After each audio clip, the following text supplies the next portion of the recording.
Truth is the most convincing story that maps onto reality, and that's why the central narrative is falling apart. Right now in the United States, people should not be walking around with masks. We must see the central narrative for the fiction that it is. We are Americans. While elections are sometimes messy, this was a secure election. The founders began the fight for human liberty and self-governance, and it's up to us to finish the job. I'll tell you what, we are in a truth emergency right now. This is the end game.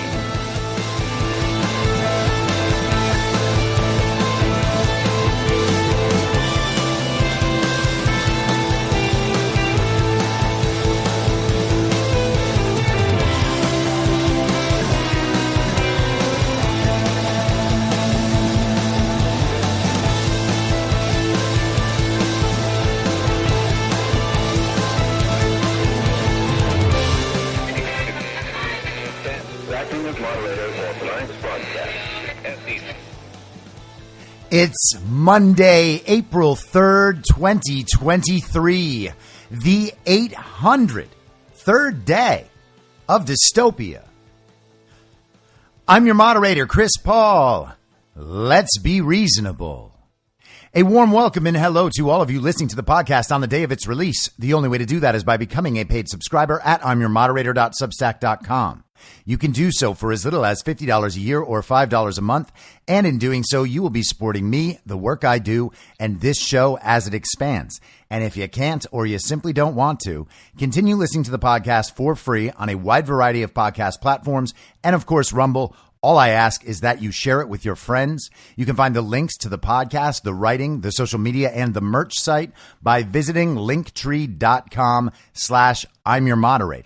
And just as a note, I have become an affiliate of Kirk Elliott, PhD. He is an advisor on gold and precious metals. So if you are thinking about taking some of your money and putting it into assets other than the American dollar right now, go to kirkelliottphd.com/reasonable. I'm not going to do ads on the paid Substack version of this show, but I am going to introduce ads on the free version. So if you want to listen ad-free, you got to come over to the Substack version. But for the rest of you, I just wanted to let you know that that is available. If you've been thinking about shifting some of your money, contact Kirk Elliott, have a conversation with his team, talk about your needs, see what you want to do, invest if it's right for you. I can't tell you what to do with your money. I don't know the future, but I do know that if you're concerned, the best bet is to get more information.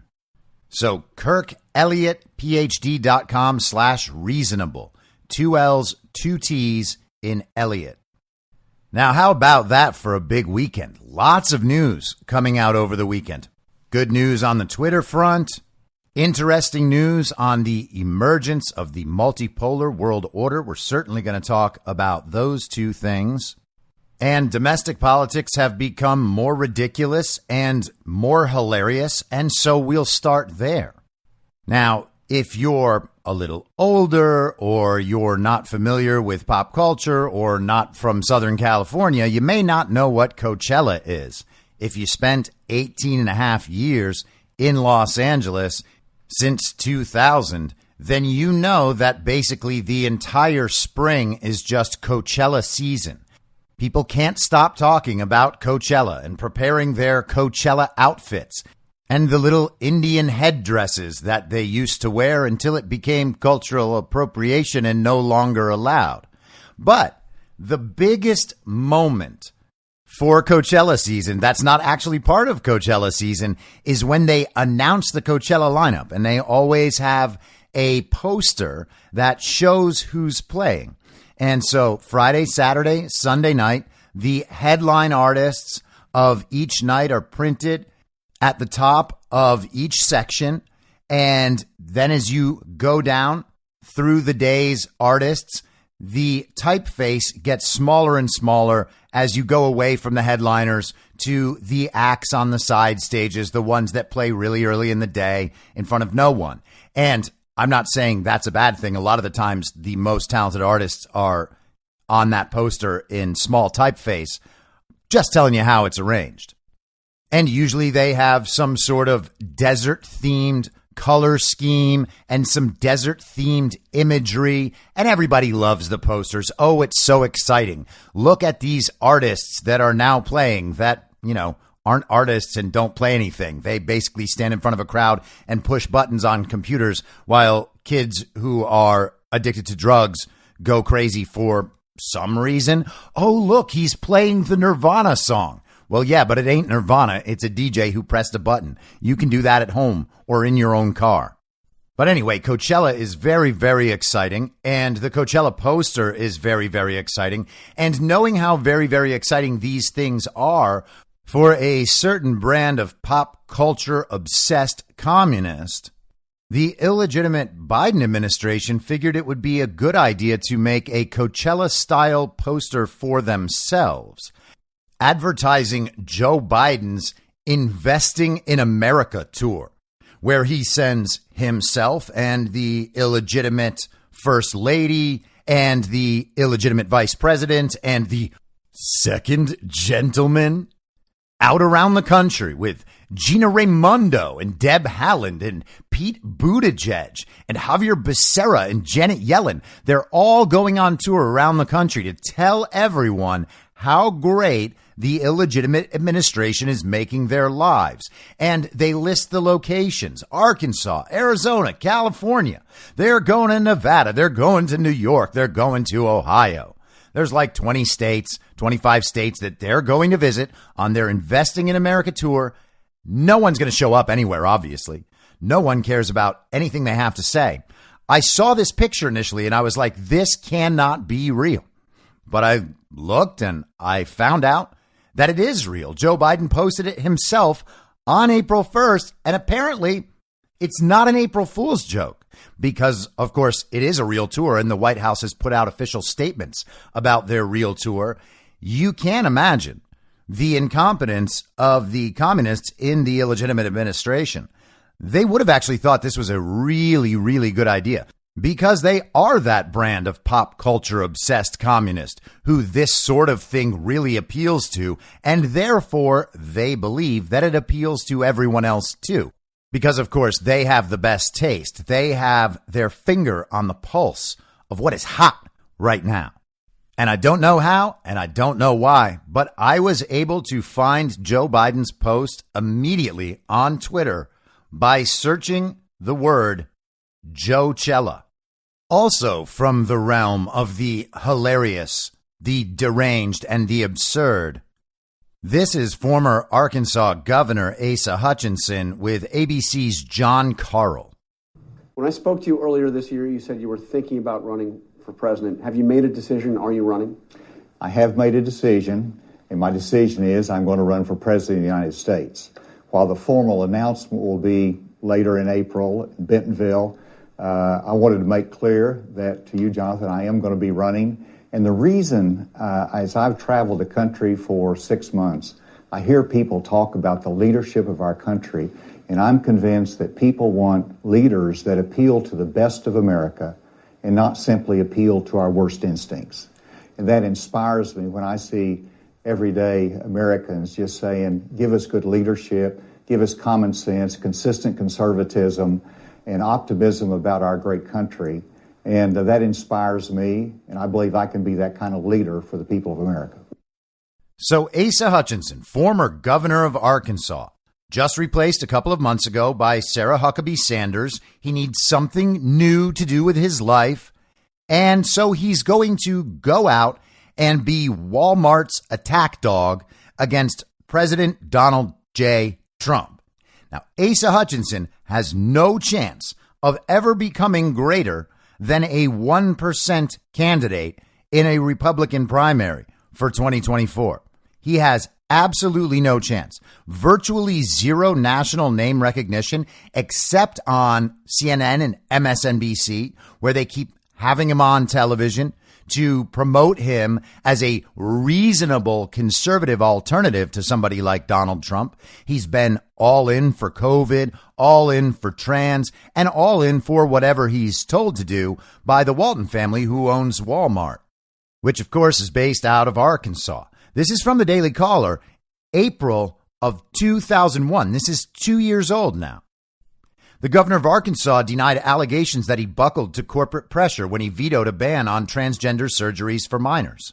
Hutchinson has repeatedly said that he had not spoken with any state corporations about Arkansas's SAFE Act, which he vetoed Monday. The state legislature voted to override Hutchinson's veto, making Arkansas the first state to ban transgender surgeries and procedures for minors. The governor did not receive corporate pressure to veto HB 1570, spokesman Katie Beck reiterated to the Daily Caller News Foundation Thursday afternoon. So Hutchinson's office denied that there was any influence over him whatsoever in terms of making this decision. But he had also made these comments when signing the Arkansas Fairness in Women's Sports Act into law. We're the home of some major corporations here in Arkansas. They're certainly worried about the image of our state. But we're trying to send the signal that you can protect conscience, you can protect girls in sports without being discriminatory, and trying to say we're not diverse and tolerant of different lifestyles. That's important for us as a state and what we have to achieve as a nation. So obviously a very staunch conservative. Now, in response to him vetoing the law against transgender surgeries for minors, Thomas Walton, the grandson of Walmart founder Sam Walton, who is a committee chair on the Walton Family Foundation, released this statement. We are alarmed by the string of policies targeting LGBTQ people in Arkansas. This trend is harmful and sends the wrong message to those willing to invest in or visit our state. We support Governor Asa Hutchinson's recent veto of discriminatory policy and implore government, business, and community leaders to consider the impact of existing and future policy that limits basic freedoms and does not promote inclusiveness in our communities and economy. Our nation was built on inalienable rights and strengthened by individual differences. Arkansas has been called the land of opportunity because it is a place where anyone can think big and achieve the extraordinary. Any policy that limits individual opportunity also limits our state's potential. Remember, they're talking about individual opportunity here as the opportunity for a child to have their gender altered by adults. So what do we have? We have a mega corporation, Walmart, who are absolutely, oh, you guessed it, a World Economic Forum partner, and naturally the most powerful force in Arkansas politics, showing that they are indeed as woke as it comes. They made their business off selling low-priced Chinese goods. What does that mean? There's a lot of slave labor in China, isn't there? And they sell those low-priced goods to Americans in the middle and lower middle class generally, many of whom want nothing to do with this trans agenda or any of the globalist agenda that Walmart pushes and that Asa Hutchinson pushes. But they don't care what average Americans actually want. Average Americans don't get to be the deciders. That's for mega corporations like Walmart. So they have plucked Asa Hutchinson from utter obscurity, and now he is going to join the race for the GOP nomination. He's going to go out there and make the anti-Trump, never Trump argument to Republicans in the primary. And I guess hopefully get on a debate stage and really take Trump on. He is essentially operating as a Democrat at this point. He is out there to be the Lincoln Project in the race. There is no other purpose for Asa Hutchinson's candidacy than to go out and try to tear down Donald Trump on behalf of Walmart. So what does that mean for Walmart? Now, keep in mind, after the 2020 election, there was a little controversy when Walmart's Twitter account responded sarcastically to Senator Josh Hawley and his objections to the obviously fraudulent and uncertifiable electors that were being sent to the Congress for certification to make Joe Biden the fake president. Why would Walmart want to involve themselves in that part of the political process? Why were they so anti-Donald Trump? Is it because he was trying to decouple these transnational corporations from the Chinese Communist Party? Yeah, it probably was that, wasn't it? I mean, Arkansas is a deep red state, is it not? Why is Walmart pushing candidates and ideas that are antithetical to the ideas of the people in their state?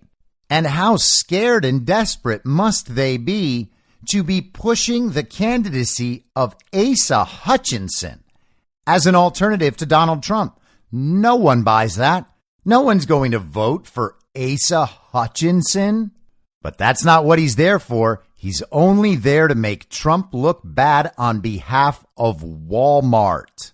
You are seeing one of the most clear, blatant, obvious, perfect examples of how corporations involve themselves in our political process.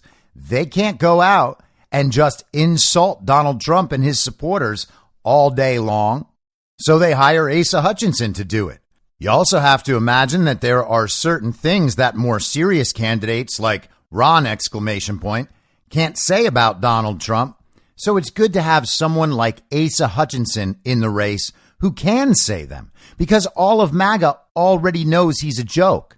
Now, as embarrassing as this will certainly be for Asa Hutchinson, the real takeaway here is that Walmart is very scared. You have to imagine with that sort of wealth that they have all sorts of access to information. And of course, it's also worth remembering the recorded phone calls of Walmart CEO Greg Penner and Hunter Biden from 2018. And I just want to touch on this for a second. This is the Daily Mail in June of 2022. The headline is, Joe Biden considered Republican Ohio Governor John Kasich as his running mate in 2020 after son Hunter and top donor and Walmart chairman Greg Penner devised plan for a bipartisan ticket to repair divided nation. Walmart board chairman Greg Penner, who has donated over $640,000 to political campaigns since 1999, had back-channel talks with Hunter Biden in 2018 and 2019 to set up Joe with former Ohio Governor John Kasich for a bipartisan presidential ticket. The plot, revealed in text messages, emails, and a phone call recording on Hunter's abandoned laptop, gives an insight into political strategies the president considered in an attempt to win the White House. But it also reveals his son's deep involvement in Joe's political decisions, the unfettered access to the would-be president that top Democrat donors received, and Hunter's mixing of personal business interests with Joe's presidential campaign, as he also pitched Penner's company on several money-making schemes. The Walmart chairman, 52, is a powerful figure, married to company heiress Carrie Walton and manager of her family's sizable wealth fund. So who do you think Asa Hutchinson is working for? Why do you think he has gotten into this race? And what does that say about Walmart and how they see the status of things? That, my friends, is panic. Now, this is worth highlighting briefly. Don't want to spend a lot of time on it, but last night, MTG was on 60 Minutes in an interview with Leslie Stahl, and now the normie audience of 60 Minutes has seen this. Things she says that are over the top, like the Democrats are a party of pedophiles. I would definitely say so. They support grooming children. They are not pedophiles. Why would you say that? Democrats support, even Joe Biden, the president himself, supports children being sexualized and having transgender surgeries. Sexualizing children is what pedophiles do to children. Okay. You have to love Leslie Stahl's response. Just, wow. Okay. Just total condescension, which is hilarious because MTG is telling the truth. And that may not be the most elegant way to have answered that question, but it does drive the point home. This is what pedophiles do. They sexualize children. We have an entire party now devoted to the sexualization of children, and the establishment wing of the other party, as we just mentioned, who is more than happy to allow the Democrats to sexualize children. So yeah, kind of a party of pedophiles. Joe Biden's own daughter wrote in her diary, her journal, her therapy exercise, that Joe used to take showers with her. Probably not appropriate, she said. The fake president has been filmed for decades groping and sniffing young girls. It's not fake. You've got Scott Wiener, the California representative, who is basically supporting leniency on pedophiles in the California law. He's out there defending pedophiles all the time. And you have Ketanji Brown Jackson, who they nominated to the Supreme Court last year, who has a history of leniency on pedophiles. And what did they do when all of this came out to the country? Did they rescind her nomination? No. They said everyone else was a racist and sexist and bigot for mentioning that she was lenient on pedophiles. They said, no, that's not what that is. But it is what it is. Now, speaking of Democrats being pedophiles, and in truth, to be fair, it is to some extent a uniparty problem and not exclusively a Democrat party problem. The Democrats are just more apt to go defend it in person and push the agenda forward publicly than the Republicans, who might very well support all the same things, but the voters in those states do not have the same tolerance for it as the lunatics in California, for instance. Award-winning Florida attorney 53, who represents sex abuse victims, is arrested for having thousands of child pornography images on his computer. He founded Protect Our Kids First Committee and was named as one of America's 500 leading lawyers. This is the Daily Mail this morning. A South Florida attorney who had made a national name for himself representing child sex abuse victims has been arrested for allegedly having thousands of child pornography images stashed on his home computer.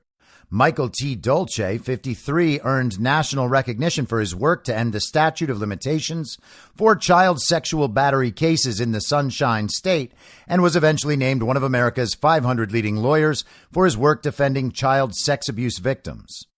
But Dolce's reputation has come crumbling down after he was arrested on March 15th when FBI agents allegedly found nearly 2,000 images and 5 child pornography videos stored on his laptop. He now remains behind bars, awaiting his arraignment scheduled for mid-April. If convicted on child pornography possession charges, Dolce could face up to 20 years in prison. Now, this gets interesting because Michael Dolce works for a law firm called Cohen Milstein. And this article is from CBS News, August 10th, 2018. DNC serves WikiLeaks with lawsuit via Twitter. The Democratic National Committee on Friday officially served its lawsuit to WikiLeaks via Twitter, employing a rare method to serve its suit to the elusive group that has thus far been unresponsive. As CBS News first reported last month, the DNC filed a motion with a federal court in Manhattan requesting permission to serve its complaint to WikiLeaks on Twitter, a platform the DNC argued the website uses regularly. The DNC filed a lawsuit in April against the Trump campaign, Russian government, and WikiLeaks, alleging a massive conspiracy to tilt the 2016 election in Donald Trump's favor. All of the DNC attempts to serve the lawsuit via email failed, the DNC said in last month's motion to the judge, which was ultimately approved. The lawsuit was served through a tweet from a Twitter account established Friday by Cohen Milstein, the law firm representing the DNC in the suit, with the intent of serving the lawsuit. Amazing, isn't it? So this white shoe law firm employed a man who is now facing charges for child pornography, and also they sued Trump and WikiLeaks on behalf of the DNC. Man, how does it happen? Liz Crokin followed up with this last night. This story broke over the weekend. The Daily Mail article is today. She wrote, the U.S. Attorney Markenzie Lapointe, who took down the attorney Michael Dolce on child porn charges, who also worked for the firm suing Trump on behalf of the DNC, was appointed by Biden. Furthermore, Lapointe was involved in the investigation case over the classified records at Mar-a-Lago. So that's quite the interesting web of connections we're seeing develop here. And who knows where this story is going to go? Who knows what these connections mean? We're just going to have to take it in and watch it develop. Now, an update on the potential Trump arrest. Donald Trump has said that he is headed to New York to go to the courthouse tomorrow morning. And the latest story about all of this is that Alvin Bragg is pushing the judge to issue a gag order on Donald Trump so that he will stop talking about the case. And apparently, Alvin Bragg is considering various obstruction type charges because he's upset with how Donald Trump has been describing him in public. Let's go to Newsweek for this and our favorite, Ewan Palmer, Ewanon Palmer. We never hear that much from him anymore, but whenever we do, we can always know that it will be entertaining and absolute lunacy. So let's check out what he has to say. How Donald Trump's gag order would work. Newsweek's Ewan Palmer this morning. Donald Trump may be legally prevented from publicly speaking about his historic hush money case if a New York judge imposes a gag order on the former president. Trump is set to become the first United States president in history to be criminally charged when he hands himself in to authorities on Tuesday after getting indicted as part of Manhattan District Attorney Alvin Bragg's probe into the $130,000 payment to former adult film star Stormy Daniels. The former president has frequently denied any wrongdoing in connection to the money paid to Daniels to keep an alleged affair the pair had a secret prior to the 2016 election, which prosecutors say amounts to a campaign violation. Well, no, that's the theory. They don't really say that. They're going to try to say that.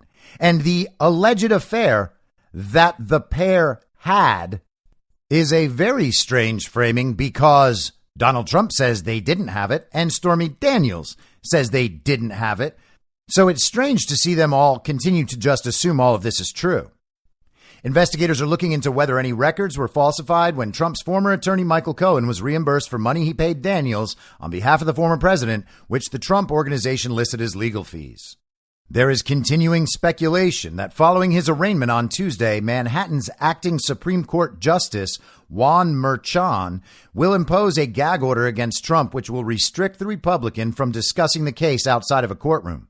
If Trump violates the gag order, he could be found in contempt of court, which is punishable under New York state law with a potential 30-day prison sentence and a $1,000 fine.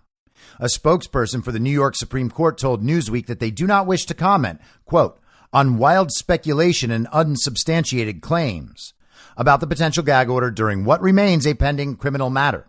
Such gag orders aren't uncommon and are frequently imposed by judges handling criminal cases. Gag orders are put in place to ensure that there is a fair trial for the defendants and that the pretrial statements about the case do not influence potential jurors. And it's funny, isn't it, that the argument is going to be that shutting Trump up is for his good, the protection of the defendants in criminal matters? That's going to be a funny argument to watch them make in public.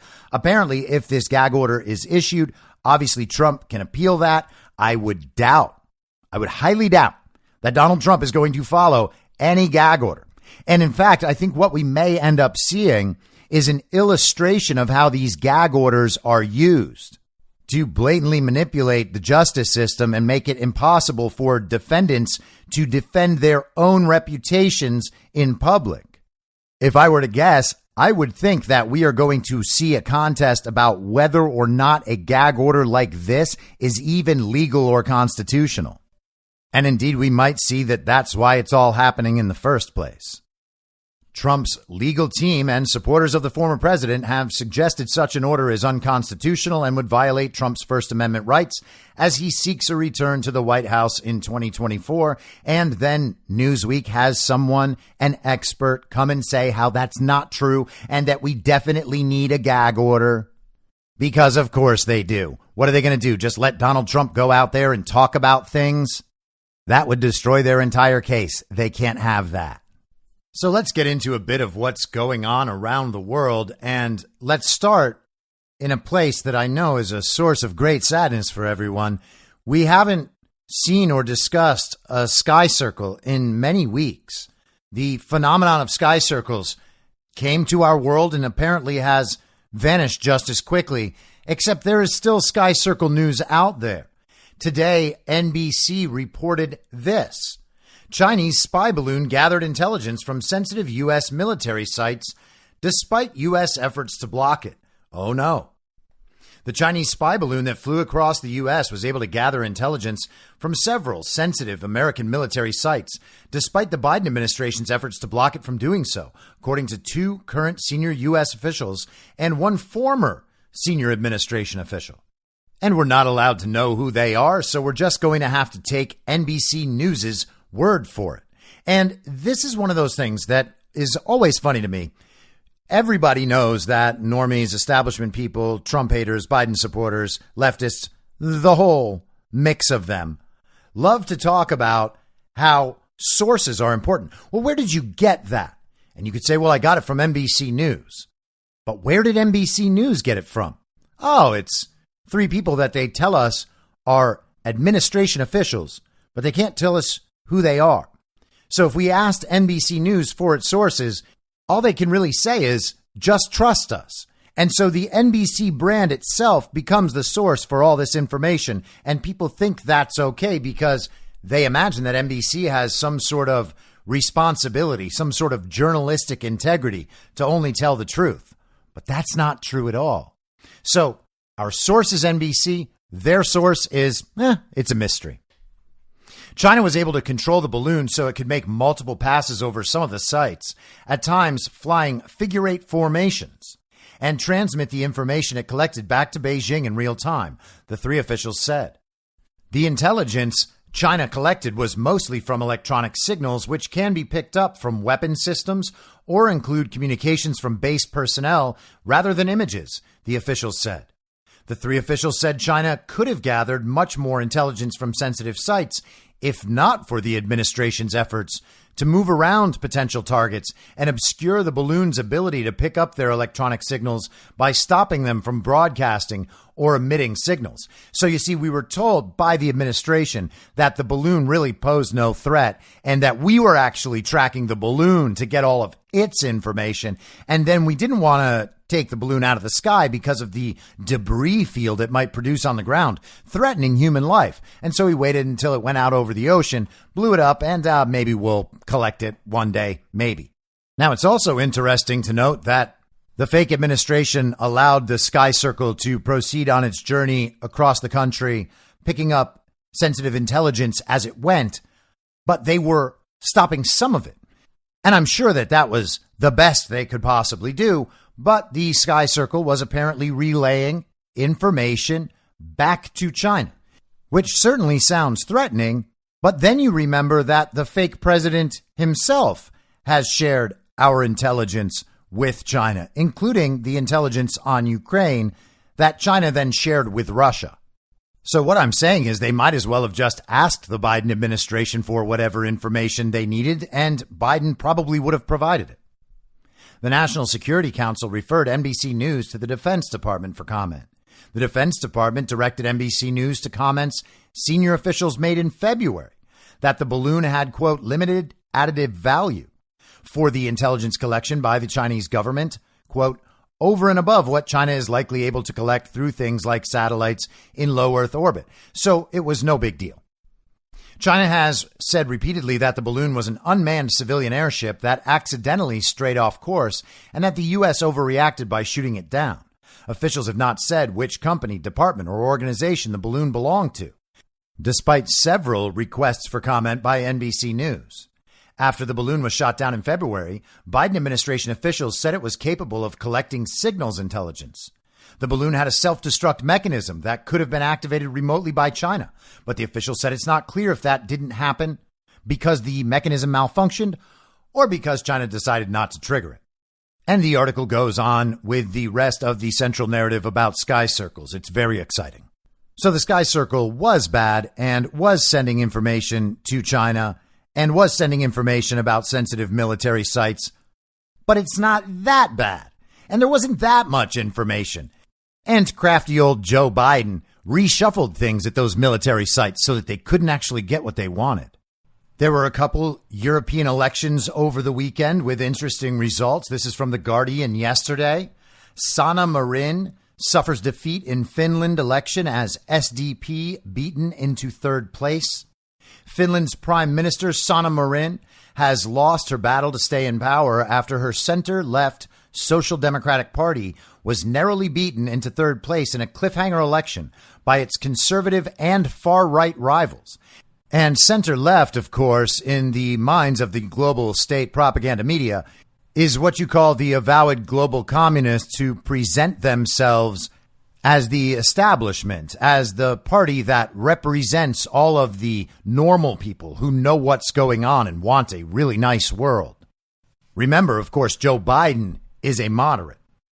With all of the votes counted on Sunday, the right-wing National Coalition Party won 20.8% of the vote, with the populist Nation First Finns Party scoring 20.1%. Marin's SDP took 19.9% of the vote. Voter turnout was 71.9%. Marin congratulated the election winners during her concession speech, but hailed an improvement in both her party's vote share and its projected number of members of parliament.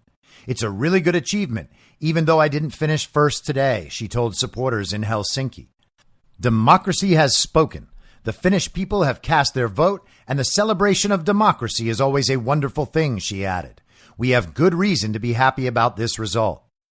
The NCP's leader, Petteri Orpo, told the public broadcaster Yle that the result was a big victory, a strong mandate for our policies, adding that his party would be leading the coalition talks.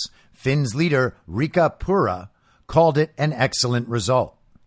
Orpo, a 53-year-old former finance minister, said the Nordic country's solidarity with Kyiv would remain strong during his tenure. First, to Ukraine, we stand by you, with you, Orpo told the Associated Press at NCP's victory event. We cannot accept this terrible war, and we will do all that is needed to help Ukraine, Ukrainian people, because they fight for us. This is clear. Finland, which shares a long border with Russia, cleared the last hurdles of becoming a NATO member earlier in the week as alliance members Turkey and Hungary signed off on the country's membership bid. And jumping down in the article, I trust the Finnish tradition of negotiating with all parties and trying to find the best possible majority government for Finland, Orpo told the AP. And you know what is important for us? It's that we are an active member of the European Union. We build up NATO Finland, and we fix our economy. We boost our economic growth and create new jobs. These are the crucial, main, important issues we have to write into the government program. The NCP leader, who has said the party did not rule out working with anyone, is now expected to start sounding out other leaders to begin trying to form a new coalition government from Monday, a process likely to take several weeks. He could try to assemble a right-leaning blue-black coalition with the Finns and one or more smaller parties, but may also decide to pursue a cross-spectrum blue-red alliance with the SDP and its allies, an outcome analysts see as perhaps most likely despite significant policy differences. Doesn't that sound exactly like Republicans and Democrats working together? Did Finland just switch its uniparty representation in their government? They've removed the World Economic Forum young global leader and Instagram party girl and replaced her with people who want to form a coalition potentially with her and her allies. His task is complicated by the fact that the SDP and two of its current five-party coalition, the Greens and the Left Alliance, have already ruled out any alliance with the Finns, which Marin called openly racist during the campaign.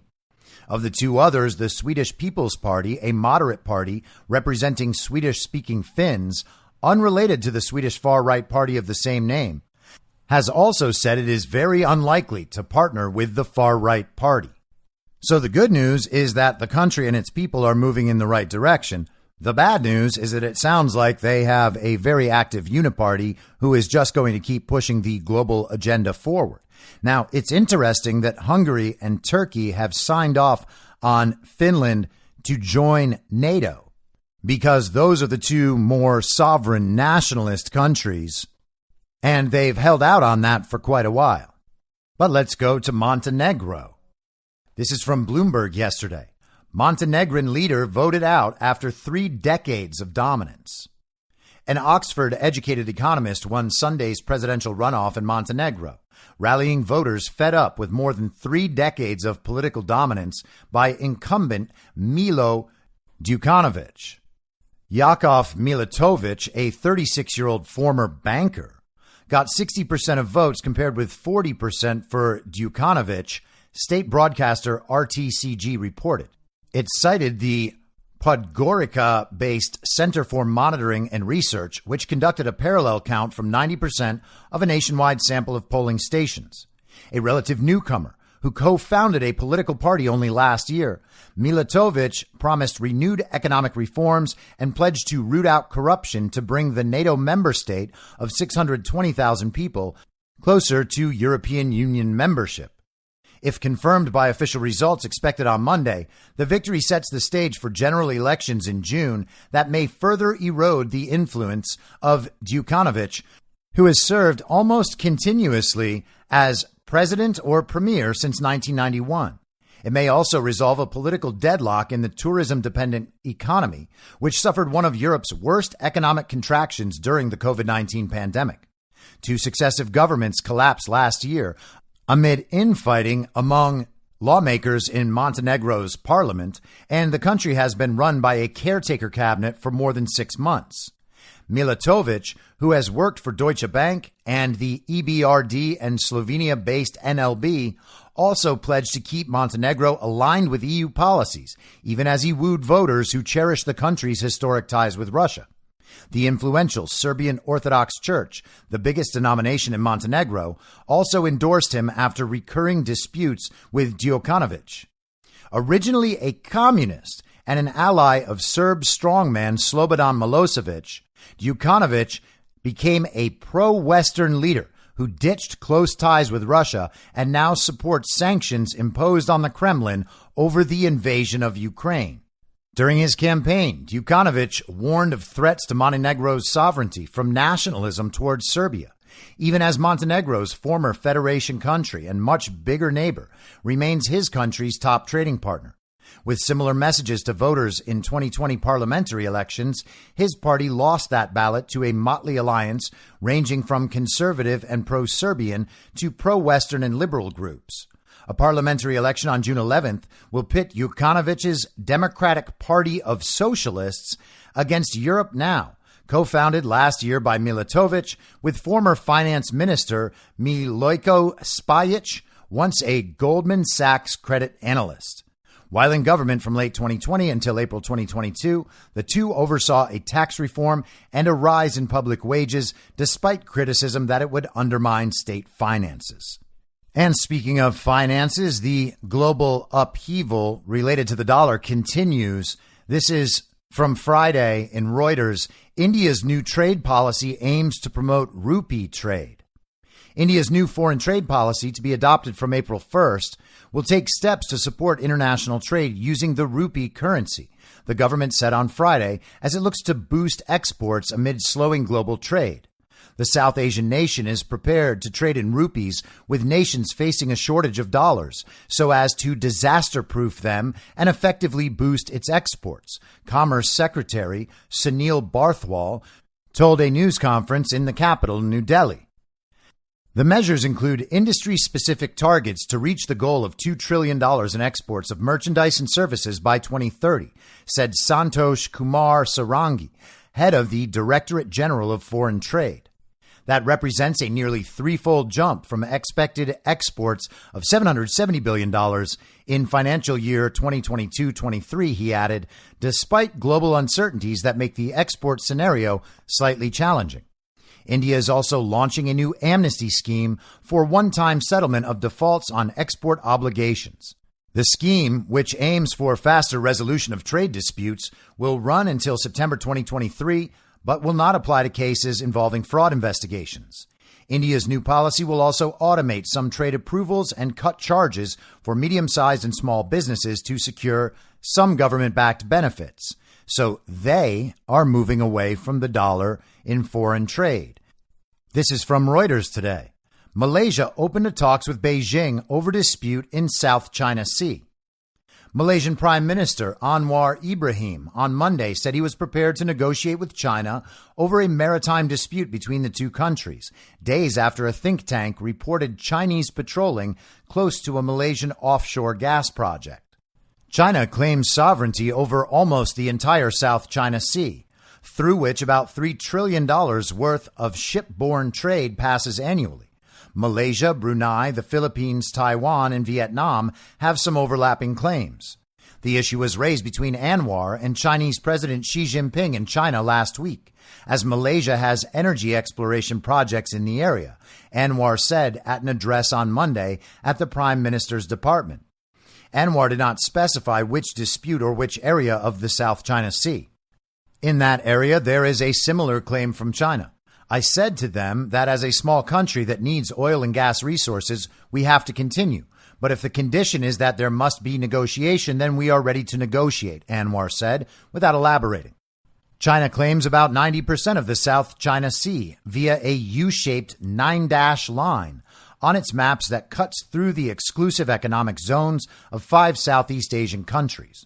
That line was declared invalid as part of an international arbitration ruling in 2016, which Beijing does not recognize. Malaysian state oil company Petronas operates oil and gas fields in the South China Sea within Malaysia's EEZ, that's exclusive economic zone, and has in recent years had several encounters with Chinese vessels. Those include a month-long standoff between a Chinese survey ship and an oil exploration vessel contracted by Petronas in 2020, which China had said was conducting normal activities. The U.S. think tank, the Asia Maritime Transparency Initiative, in a report last week said a Chinese Coast Guard vessel was for the past month operating near Petronas's Kasawari gas development off Malaysia's Sarawak state and came as close as 1.5 miles of the project.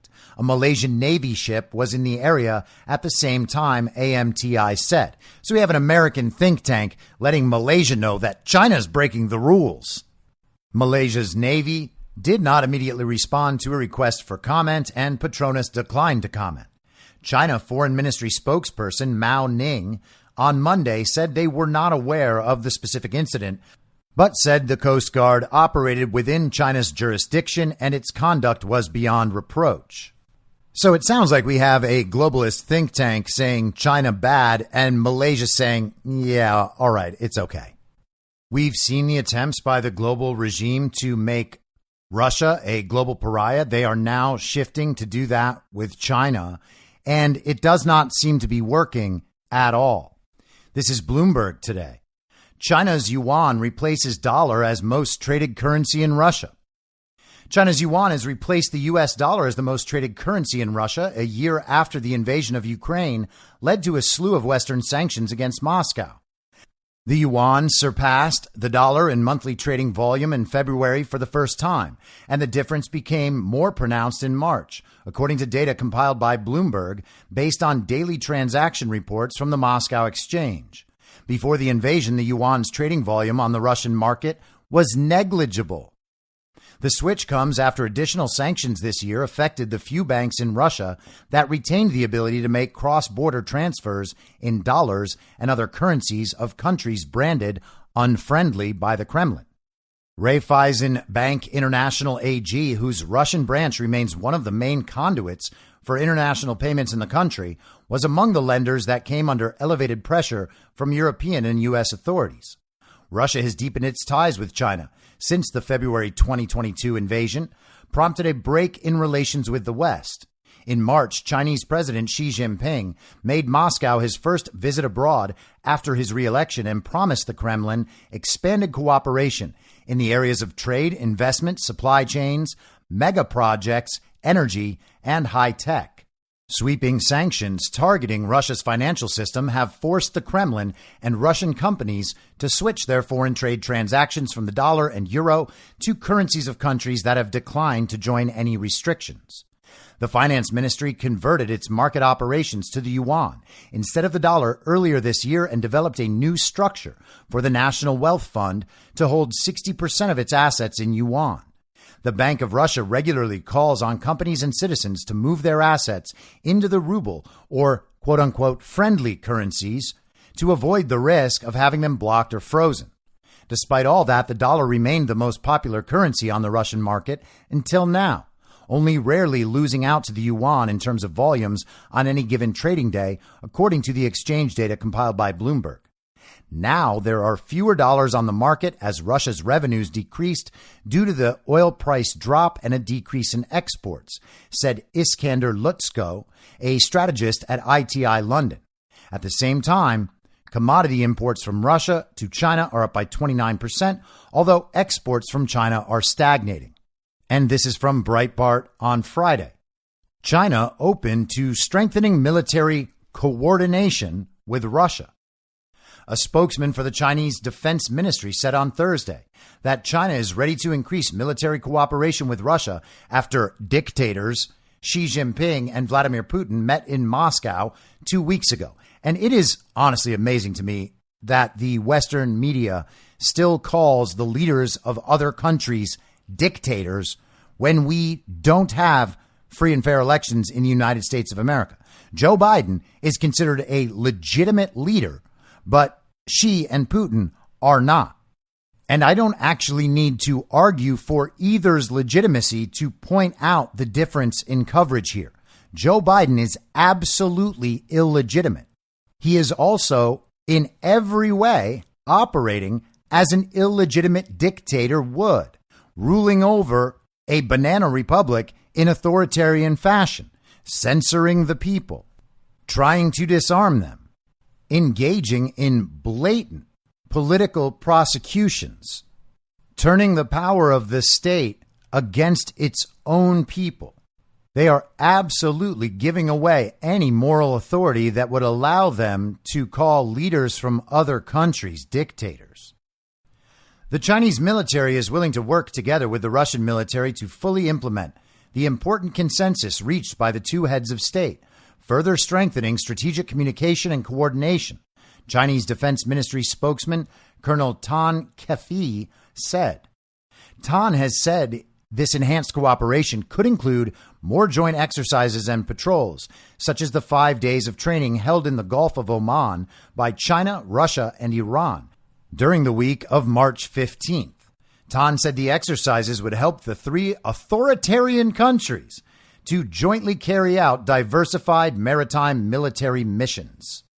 Tan insisted China's coordination with Russia would be different from the military alliances of the Cold War because it is, quote, based on the principles of non-alliance, non-confrontation, and non-targeting of third parties, a declaration that may come as something of a surprise to the Ukrainians. And again, the motivations here in this Breitbart piece are questionable at best. Tan said Russia would help to implement China's Global Security Initiative, a hazy piece of Chinese communist propaganda from last summer that portrays Beijing as the selfless guarantor of world peace, but somehow managed to overlook the Russian invasion of Ukraine as a threat to global security. Oh, you got them now, Breitbart. China last week denied reports in Western media that it has provided assistance to Russia's invasion of Ukraine, possibly including lethal weapons. Customs data examined by reporters told a different story, revealing Chinese corporations began shipping assault rifles, body armor, and drone parts to Russia in the summer of 2022, although not yet in mass quantities. The White House issued a public warning for China to refrain from aiding the invasion in any way. And it's worth noting that the fake administration clearly has no power to influence these situations. I'm not claiming that that's good for America per se, but to the extent that the multipolar world order is indeed emerging, all of this is pretty sound proof that the global regime seems fully unable to stand in the way of that at all. Putin insisted on Sunday that Russia and China are not, quote, creating any military alliance. Yes, we have cooperation in the sphere of military technical interaction. We are not hiding this. Everything is transparent. There is nothing secret, he said in comments broadcast on Russian state television. Putin dismissed Westerners skeptical of the Russian-Chinese partnership as jealous and compared NATO to the Axis powers of World War II. The day before he made these remarks, Putin announced Russia would move tactical nuclear weapons to Belarus. And so, as the global order resets in some way toward the multipolar world order, what we have on the horizon is China and Taiwan. I've been saying for well over a year now that situation seems to be a mirror of the Russia-Ukraine conflict, the global regime protecting its assets in its proxy states against the threat of all of that being taken away. This is from the New York Post today. McCarthy to meet Taiwan president in California, despite China warning. House Speaker Kevin McCarthy announced Monday that he will meet with Taiwanese President Tsai Ing-wen in Southern California later this week, a move that has already drawn the ire of China. McCarthy will host the bipartisan meeting with Tsai at the Ronald Reagan Presidential Library in Simi Valley, as the self-governed island's leader stops on a 10-day tour of the U.S., the Speaker's office announced. The announcement was unwelcome news for Beijing, which considers Taiwan a breakaway province and whose president Xi Jinping has said his top priority is reunification with the island. Democratic Taiwan, however, claims independence from the larger nation. Chinese Foreign Ministry spokeswoman Mao Ning criticized the upcoming meeting, saying Beijing, quote, has repeatedly stressed that we strongly oppose any form of official interaction and contact between the U.S. side and Taiwan authorities. There is but one China in the world, and Taiwan is an inalienable part of China, Mao said. Relevant U.S. congressmen need to refrain from sending the wrong signals to Taiwan independence forces and avoid undermining the U.S.-China relations and peace and stability in the Taiwan Strait. The U.S. currently observes a one-China policy, which acknowledges China's claims to the island, but considers Taiwan's sovereignty status as unsettled. Still, senior U.S. leaders, including President Biden, have said Washington would come to Taiwan's defense if China were to launch a military invasion. And again, think about the framing. They just got finished saying that China views Taiwan as part of China, and the U.S. views Taiwan as part of China. But also, the U.S. views Taiwan as not part of China. Therefore, we will, according to Joe Biden, go to war with China to protect Taiwan, which is part of China. Kind of like Russia and Ukraine, isn't it? Especially now that a third of Ukraine is just Russia. Tsai reportedly met last week with the top House Democrat, Representative Hakeem Jeffries of New York, who represents Brooklyn and Queens. And you might remember that Nancy Pelosi visited Taiwan last year. We've also seen a series of visits and meetings by former Secretary of State under Donald Trump, Mike Pompeo. And the Post article mentions that Antony Blinken was supposed to be going to China and then canceled his trip after the whole Sky Circle incident. Now, I know I promised some Twitter stuff. It's looking time-wise like we're going to have to delay that till tomorrow or later this week. And so let's finish here. The New York Times this weekend published this piece. Russian shelling kills 6 as assault stalls in Ukraine's east. Russian shelling blasted apartment blocks, homes, and a preschool in eastern Ukraine on Sunday, killing 6 civilians, even as evidence mounted that Moscow has failed to make much progress in its campaign to seize the whole of the region. For months, the fighting in the Donbass, an industrial and agricultural region close to the Russian border, has been the scene of grinding battles that have sapped the strength of both armies. But while Russia has struggled to gain territory against Ukraine's military, it has regularly launched attacks on civilians. The latest such attack involved the shelling of a town around 15 miles west of the front line that killed 3 men and 3 women and wounded 11 others, according to President Volodymyr Zelensky of Ukraine.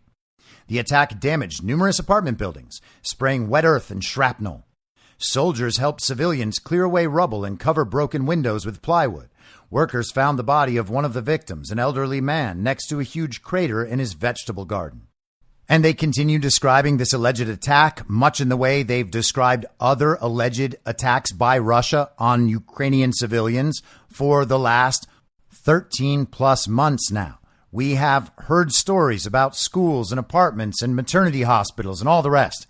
Those reports have continued to turn out to be false. And that doesn't mean that this one is, but there's good reason to suspect that the New York Times isn't covering it accurately. And you can skip down in the article and find out pretty easily why they're disseminating this story and why now. Here's the answer. We discussed it last week. Russia took over the Security Council presidency on Saturday, just a few days after the deterioration of its international relationships were underscored by its arrest of Evan Gershkovich, a Wall Street Journal reporter. The Russian authorities accuse him of espionage, which the United States and the newspaper call a bogus charge. Secretary of State Antony J. Blinken said that he had spoken with his Russian counterpart, Sergei Lavrov, on Sunday and demanded Mr. Gershkovich's release.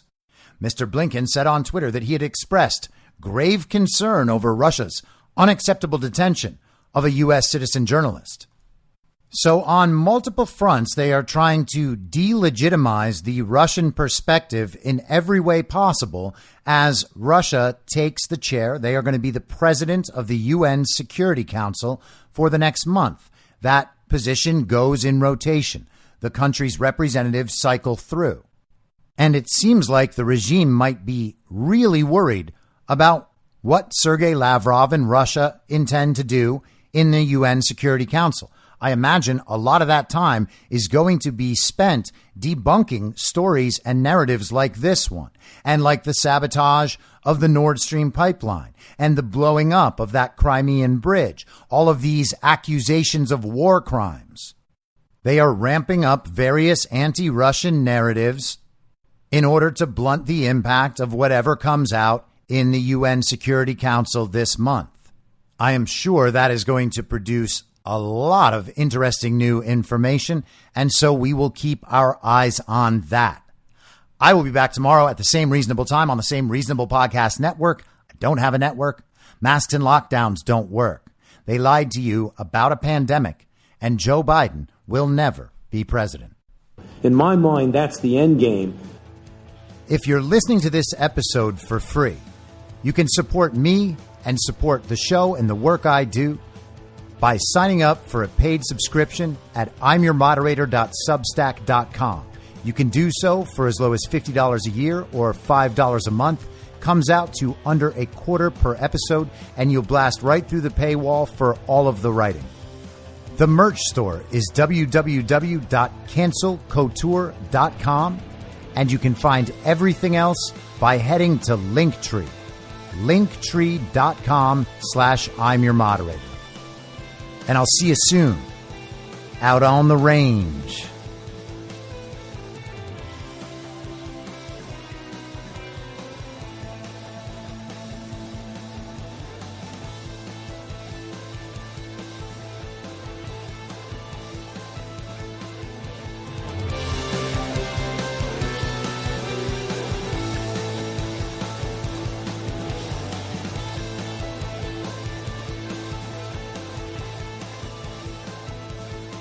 It's